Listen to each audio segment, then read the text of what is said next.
waa hindise iyo hal abuur ka soo maaxday maskaxda farsamayaqaan ku nool dal muddo ka badan 30 sano astaan u ahaa wax kasta oo dib u dhac ah. halkan oo ah duleedka magaalada Dhuusamareeb ee caasimadda Galmudug ayuu ka bilaaban doonaa safar saacad qaadan doona oo aan ku gaari doono degmada Gurceel ee gobolka Galgaduud. gaarigan iga dambeeya oo lagu sameeyay magaalada Dhuusamareeb ee caasimadda Galmudug ayaynu qayb ka nahay safarkiisa oo si tijaabo ah loogu tijaabi doono. waxaa saaran gaarigan in ka badan 10 ruux waxaana sameeyay injineero iyo farsamayaqaano ku nool magaalada Dhuusamareeb ee caasimadda Galmudug. nala soco socodkiisaan moodayo ma وافديها وجهي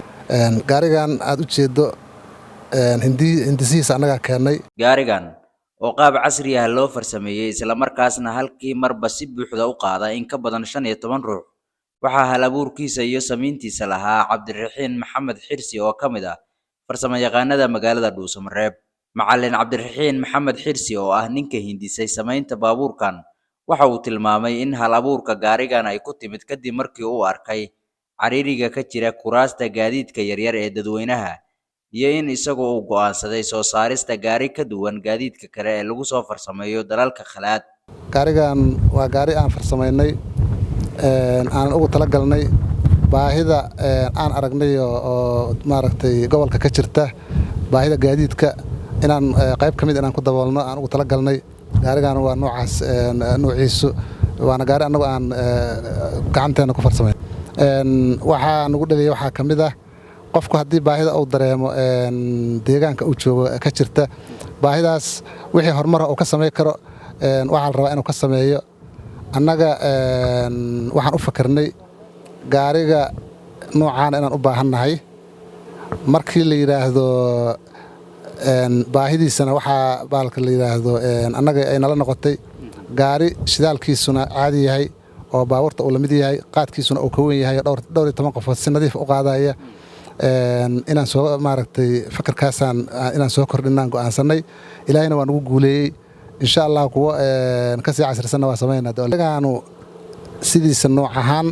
waxa uu dhow yahay barabakista laakiin inuusan barabakis la mid ahayn oo barabakis inta ay qaado labadeeda uu qaado dadka hadda meeshan joogo dhan baalkiisa asagaan aan saarnayn safarka ku soo galnay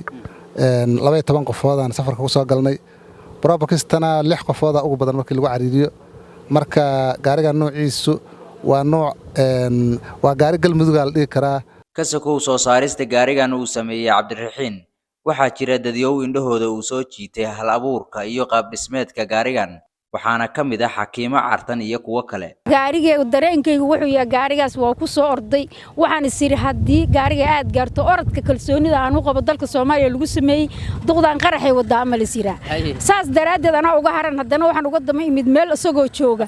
farxafaafka magaalada oo dhalinyaro joogto meeshaasaan ku farxay gaariga dalka Soomaaliya laga sameeyay dareenkaygu waa mid aad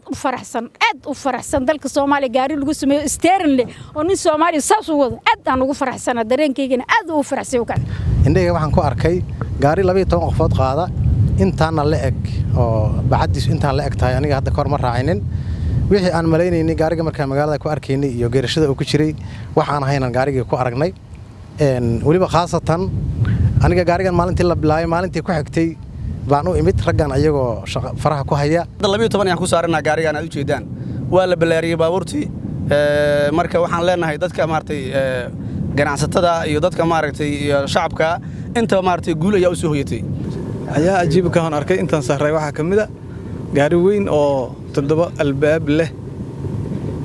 waxa kamid ah mukeyf gaaraya